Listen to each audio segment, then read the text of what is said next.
하나님께서 오늘 우리에게 주실 말씀은 마태복음 28장 16절부터 20절까지 대독을 합니다.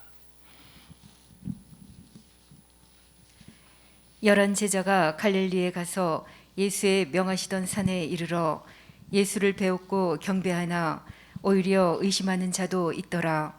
예수께서 나와 일러 가라사대 하늘과 땅의 모든 권세를 내게 주셨으니 그러므로 너희는 가서 모든 족속으로 제자를 삼아 아버지와 아들과 성령의 이름으로 침례를 주고 내가 너희에게 분부한 모든 것을 가르쳐 지키게 하라. 볼지어다 내가 세상 끝날까지 너희와 항상 함께 있으리라 하시니라. 아멘.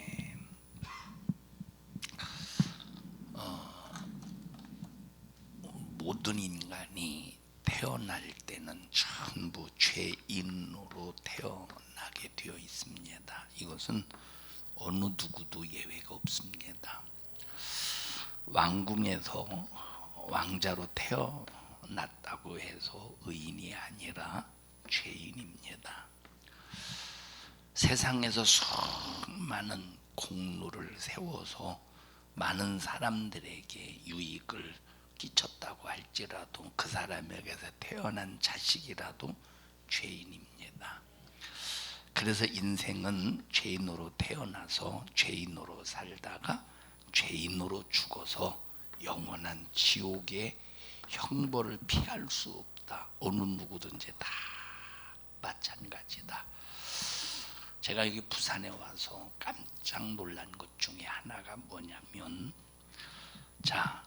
이 어느 교단의 교리는 5살, 이 5살의 기준이 어디서 나왔는지는 모르지만 5살이래. 기준이 5살 이하는 죄가 없기 때문에 죽어도 천국에 갈 수 있다.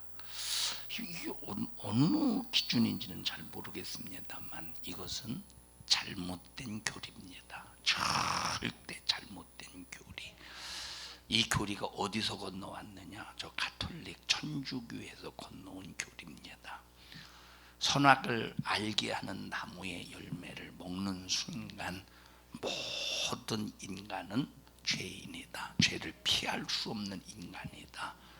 분명히 로마서에 기록하고 있는 것은 어떤 인간이든지 죄인으로 태어나서 죄인으로 살다가 죄인으로 죽어서 지옥 갈 수밖에 없는 존재입니다. 그런데 예수님께서 이 땅에 오셔서 에베소서 1장, 2장, 에베소서 2장에 있는 말씀대로 모든 인간은 허물과 죄로 인해서 죽을 수밖에 없지만, 그러나 예수님께서 이 허물과 죄를 짊어지시고 십자가에 피 흘려 죽으셔서 나는 허물로 죄로 죽을 수밖에 없다.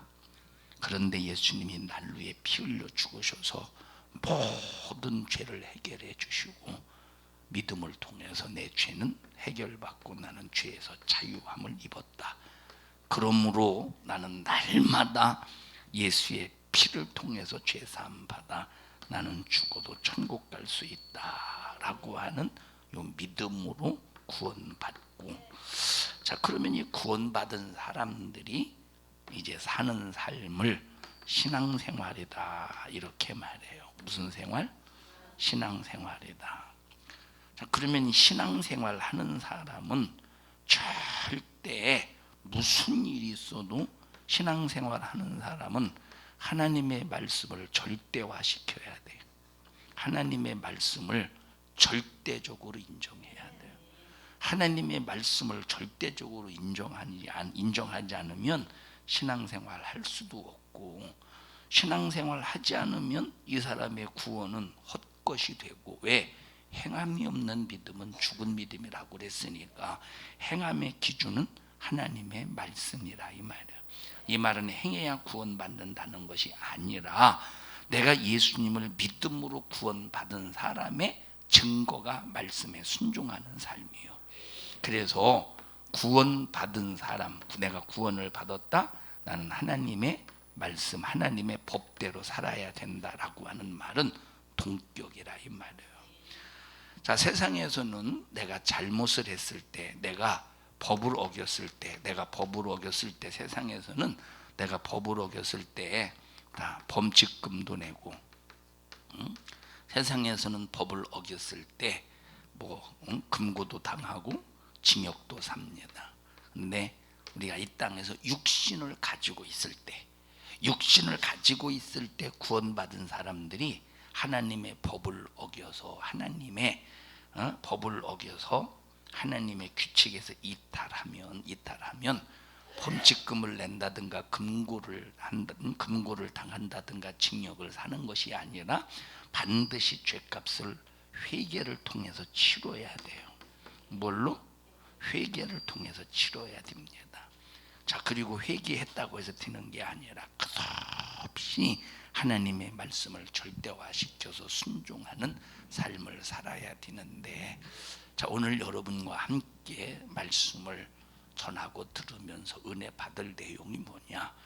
이렇게 구원받은 나와 여러분들이 신앙생활하면서 절대적으로 필요한 것이 하나님의 말씀인데, 이 하나님의 말씀을 듣는 자세와 태도를 어떻게 가져야 되는가 하는 이 중심을 가지고 여러분들과 함께 말씀을 전할 때 꼭 은혜가 되고 말씀이 여러분에게 이루어지기를 바랍니다. 자, 신앙생활을 하는 사람들은 하나님의 말씀 안에서 이제 신앙생활을 하는데, 이렇게 신앙생활하는 사람들은 반드시 하나님 앞에 사역을 해야 돼요. 충성을 해야 돼요. 그런데 우리가 하나님을 향해서 하는 사역은 우리가 교회에서 칭찬을 받기 위해서 하는 것도 아니고, 교회에서 무엇인가 명예를 높이기 위해서 하는 것도 아니고, 자기 자신이 무엇인가 물질적인 대가를 받기 위해서 충성하는 것이 절대 아닙니다. 이런 것은 절대 사역이 아니에요. 교회에서 하루 종일, 내가 교회에서 하루 종일 일했는데 내가 어떤 여기서 대가를 받았다고 해보십시다. 자, 첫째, 칭찬의 대가. 수고했어, 훌륭했어, 자, 고마워요. 칭찬. 상대방이 칭찬을 했는데 내가 받아들였어. 내가 칭찬을 받아들이면 그 순간 하루 종일 교회에서 한 일은 하나의 물거품이 되고 말아. 그냥 칭찬으로 모든 상이 딱 끝나버리는 거예요. 아깝지? 주를 위한 모든 상에는 하나님의 보상이 주어지는데, 칭찬받는 순간에 모든 하나님을 위한 일이 몰수되고 마는 거예요. 그 축제 상이. 두 번째, 자, 교회에서 실컷 일해놓고 자기 명예, 자기 이름을 높여. 오늘 내가 이래봬도 교회에서 이런 일을 했어. 자기 스스로. 이 칭찬은 이건 타인을 통해서 이루어지는 거잖아요, 그죠? 칭찬은 타인을 통해서. 이거는 명예는 자기 자신이 스스로 자기를 높이는 거예요. 그 순간에 하루 종일 아무리 교회에서 수고했어도 순식간에 하나님과 상관이 없는 일이 되는 거예요. 세 번째, 자, 어떤 물질적으로 보상을 받았다. 그건 자기 일한 거지 하나님의 일한 건 아니에요. 자, 예를 들어 보십시오. 우리가 교회를 건축할 때 일꾼들이 와서, 전문가들이 와서 교회를 건축해요. 그리고 그들이 무엇으로 해서 내가 교회를 사랑하고 하나님을 사랑하는 마음으로 내가 내 삶을, 내 시간을 투자해서 교회를 건축합니다 해서 이 사람들이 인건비를 안 받았을까? 싹 받아갔을까? 10원 한 푼 안 남기고 싹 다 가져갔을까? 싹 다 가져갔어요. 그 사람들에게 상이 있어. 이렇게 우리가 하나님 앞에 구별되어서 드려지는 이 예배를 드리는 이 성전을 그들이 지었는데 그들에게 상이 있어요, 없어요? 왜 상이 없지? 우리 교회 아니라 우리 교인이 아니라서? 아니요. 이 사람들은 첫째 하나님의 자녀도 아니고 그들에게는 뭘 받았어요? 물질적인 대가를 받았다 이 말이에요. 자, 그러니까 주를 위해서 하는 어떤 것도 우리가 순수한 목적 속에서, 그게 바로 뭐냐? 나는 하나님 예수로 말미암아 구원받았다. 이 구원받은 내 자신이 하나님 앞에 내가 어떤 고백을 가지고 내가 충성해야 되는가? 나는 평생에 하나님을 향한 감사를 잊어버릴 수가 없다. 그래서 구원받은 은혜가 감사해서 주님의 일하고 충성하는 이 정신과 태도가 하나님 앞에 상이 되고 하나님의 마음을 움직여서 상이 되고, 이것이 영혼의 때를 위해서 보상이 된다 이 말이에요. 자, 그런데 요거 교회에서 많은 사람들이 거의 이 덫에 걸린 거예요. 이 덫에 걸려. 많은 사람들이 이 올무에 걸려서 실컷 교회에서 일해놓고도 충성해놓고도 순식간에 싹 다 그 충성이 물거품이 된다 이 말이에요. 제가 처음에 이제 목회하는 그곳에서 제가 이제 그 교회를 부임하기 전에, 그 교회 제가 가기 전에 역사가 90년도에 갔었으니까 그 교회 가기 전에 교회 역사가 한 3년 25년 정도 역사가 돼요. 70년대 세워졌었으니까. 근데 이제 제가 가기 전에 어떤 얘기를 들어보면 어떤 일이 있었느냐면, 자, 두 집사가 없고 남자 권사님이 이제 예를 들어서 교회에서 목사님이 교회가 필요해서 전문적인 일, 전문가가 해야 되는 일, 전문가가 아니더라도 할 수 있는 사람이 있으면 이제 할 수 있는 그런 일들, 교회에서 광고를 해요. 이런 일을 합니다. 이제 이 권사님이 전문가는 아니지만 할 수는 있어. 이제 시골에서 농사를 짓다 보니까, 그래서 이제 이분을 교회에 오라고 해서 교회 함께 일을 했어요. 나중에 요 권사님하고 이 권사님의 형님이 계신데, 이 형님이 누구냐? 이 교회 장로님이야. 그 교회 장로님이에요. 이제 제가 처음에 부임했던 그 교회 장로님이라 이 말. 이복 형제예요. 이복 형제.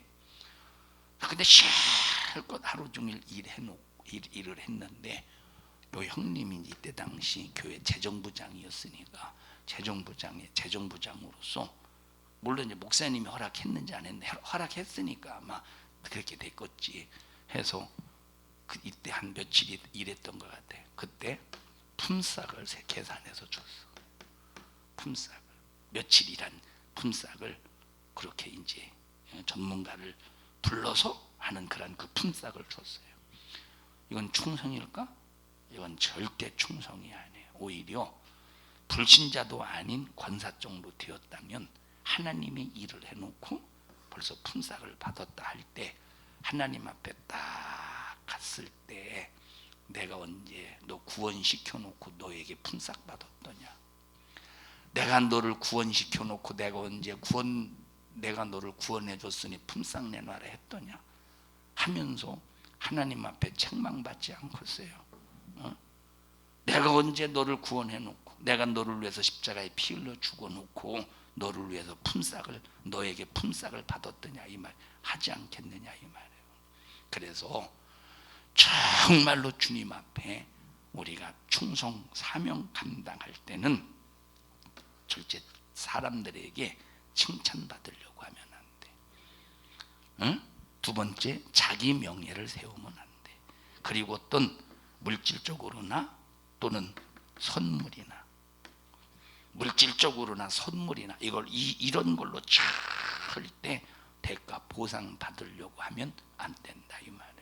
그럼 우리는 하나님 앞에 바른 자세와 태도와 정신을 가지고 하나님과 거래가 이루어져야 돼요.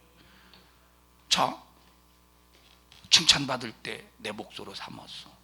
자기 명예 자기를 높여서 자기가 그 몫을 삼았어. 물질적인 대가, 선물의 대가로 아이고 뭘요 하고 당연한 것으로 여러분들이, 자, 상대방은 고마워서 선물을 줄 때 그걸 거부할 수는 없어요. 응? 그런데 그 선물을 자기 영광을 위해서 자기가 했기 때문에 대가로 받아들이면 모든 것이 싹 다 물거품이 된다 이 말이에요. 그럴 땐 하나님 앞에 영광을 올려드리는 진실한. 자, 만약에 이제 내가 선물을 주사 내가 이제 함께 해주셔서 고맙습니다 해서 선물을 줬다고 해요. 그럴 때 나도 내 마음과 상관없이 드는 내가 했으니까 당연히 선물을 받아야 되겠지라고 하는 이길 수 없는 생각이 들어올 수가 있어. 내 속에 이길 수 없는 생각. 이게 내 의지와 상관없이 들어오는 생각이 있다니까. 있어요 없어요? 있다니까. 그럴 때는 하나님 앞에 사실대로 고백하면 되는 거예요. 하나님, 내 깊은 진짜 내 속사람은 하나님의 은혜가 감사해서 하나님께 영광을 올려드린 것인데, 그러면서 이 선물을 받은 이것이 내가 대가성 속에서 받는 것이 아님을 분명히 아는데 또 하나의 속에서의 내가 무엇인가 당연하다는 듯이 대가성 속에서 내가 받고자 하는 마음이 들어 있습니다. 주님, 이중인격적인 내 모습을 발견했습니다. 주님 용서해 주시고 내게 진실한 마음을 주세요. 하나님 앞에 솔직하게 그런 마음이 들 때 기도해서 자기 자신을 하나님 앞에 고발하면 돼. 고소하면 되는 거예요. 그러면서 진실을 찾아서 하나님 앞에 나아가야 되는데, 근데 이것이 자기 속에 또 하나의 이런 대가성 속에서 당연히 줘야지 이런 마음이 올라오는데도 이걸 발견하지 못해서 그냥 자기 몫으로 챙긴다면 물거품이 되고 만다 이 말이에요. 상대방은 고마워서 선물을 주는데 물론 받아야 될 것이 있고 안 받아야 될 것이 있어요. 세상에 뇌물 같은 건 받으면 안 되겠죠. 뇌물성 세상에서, 그죠? 받아야 될 것이 있고 안 받아야 될 것이 있는데, 자, 받아야 될 것이 분명히 있다 이 말이에요. 사람과 관계 속에서 그런 것까지 받지 말라는 게 아니요. 그런데 내가 어떤 자세와 태도가 있는가 상당히 중요하다 이 말이에요. 또 여러분들이 3자 입장에서, 자, A라는 사람과 B라는 사람이 서로 감사해서 또 서로 이제 선물을 준다. 그럼 내가 C라는 3자 입장에서 아이고 목사님이 선물 주고받지 말라고 했는데 저거 뭐 하는 짓이요? 또 이 사람은 그러면 안 돼. 이건 지 몫이요? C가 자기 몫이냐 이 말이 아니잖아. 자기와 상관없는 일이잖아. 자기와 상관없는 일이기 때문에 이건 가만히 그냥 지켜보면서 저분들은 이렇게 서로 감사를 공유하나 보다, 은혜 속에서 그냥 그러면 돼요. 괜히 또 3자가 또 거기서 지켜보고 비판해가면서 지영아 너 그거 알아봤어? 야, 그러면서 막 또 엄청나게 또 난리 내면서 막 또 소문을, 아이고 참 이러면 되겠어 안 되겠어요? 이거는 이 사람들의 관계 속에서 말씀을 듣고 새겨가면서 이제 영적으로 대처할 능력을 가져야 된다 이 말이에요. 괜히 또 여기 3자가 껴서 막 입소문 내면 또 안 되고. 이해하십니까? 자, 그래서 교회에서 충성하는 사람들이나 사역하는 사람들은 전혀 하나님과 관계 속에서 어떤 대가성을 가지고 하는 것이 아니라 내가 예수 그리스도로 말미암아 구원받은 사람으로서 충성하면서 영혼의 때를 위해서 하늘의 소망과 영광을 바라보고 주님이 인간에게 맡기신 지상 사명, 그것이 바로 뭐냐? 오늘 본문의 말씀에 보니까 예수께서 나와 일러 가라사대 하늘과 땅의 모든 권세를 예수님에게 주셨는데, 자, 그래서 너희는 가서 모든 족속으로 제자를 삼아. 누구 제자? 제자들의 제자가 아니라 예수님의 제자를 삼으라 이 말. 그리고 아버지와 아들과 성령의 이름으로 침례를 주고, 그리고 예수님이 가르친 모든 것들을 전해서 예수의 복음의 생명을 전해서 그들도 예수 믿고 구원받게 하라는 거예요. 이 지상 명령을 잘 감당하면 교회는 영적으로 발전할 수밖에 없고, 교회는 또 영혼의 구원받는 수가 더하여질 수밖에 없다 이 말입니다.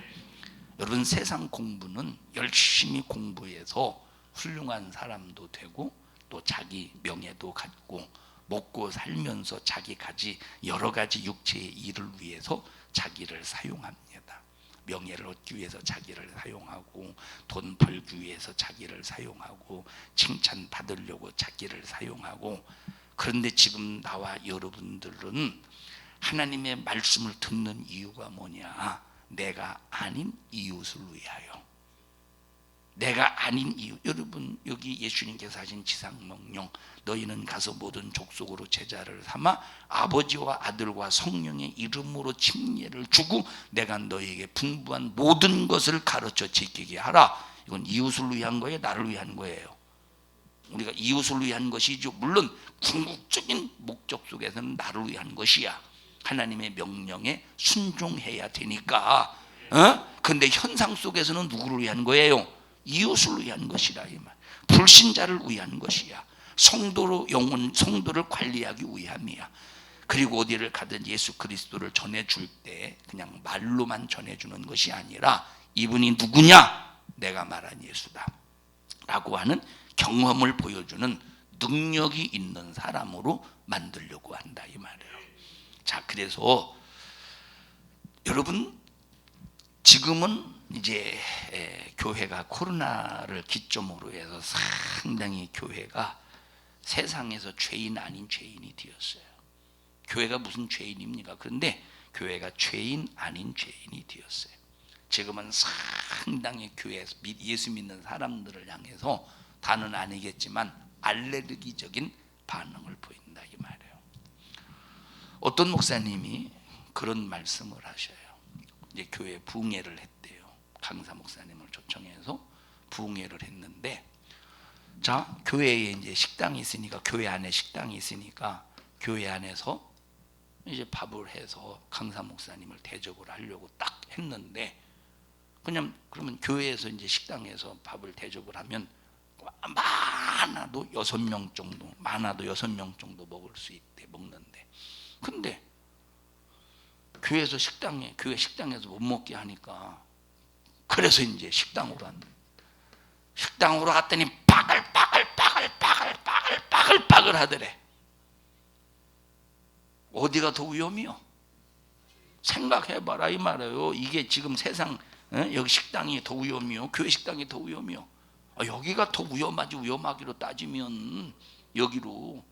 그래서 그 목사님이 참 기가 막혀서 이제 사진을 찍었대요. 그 식당을 빠글 하더라는 거예요.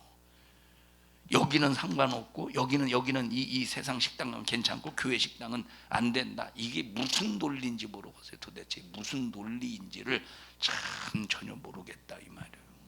무슨 논리인지. 자, 정부가 하는 행사들 많이 모여, 사람들이 이렇게 국민들이 많이 모여. 근데 교회가 모인다면 모이지를 못. 이게 참 지금은 이렇게 교회가 죄인 아닌 죄인이 되었어요. 교회가 죄인 아닌 죄인이 된 지금 상황 실정입니다.